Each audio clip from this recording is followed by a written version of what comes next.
Hi, everybody. Today, I'd like to talk about how a college code of conduct charge is brought against a student and what happens. What are the preliminaries like before the hearing?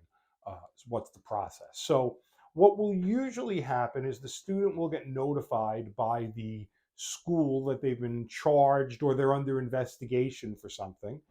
um, whether they're under investigation, whether they've been charged, usually what's going to happen is they're going to set up a meeting for the student to come in. Now, what is that meeting for? And most times, schools are not clear on what this meeting is for. And this meeting could be one of the following three things, or a combination, or all three of them. Okay. One is that they bring the student in to explain the charges and explain the process and just explain what's going to go on from here. And that might be it. The second thing they might try to do is they might say, well, you know what? This is your time to tell your story. Why don't you tell us what happened? Student might not be prepared for that. The student may not even understand what he's being charged with. So to let the student go in and make a statement at that time is something I would never do.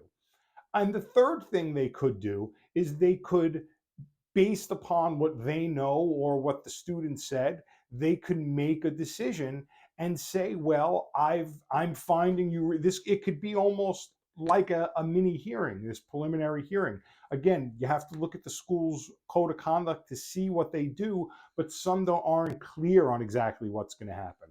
So sometimes they find you responsible at this meeting, and then if you want to appeal that decision, you can appeal that decision and get a hearing. Usually, the appeal for that initial decision, it just happens. You don't have to have any reasons, because it's really not an appeal. They call it an appeal, but it's really not an appeal if you're entitled to it, and that's what most schools allow you to do. If that decision is made, that's usually not going to be the final decision.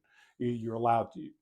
Every school's different. This is in the where I practice, but most schools, give you that option where you're then going to go in front of a panel, or a hearing officer to determine what happened.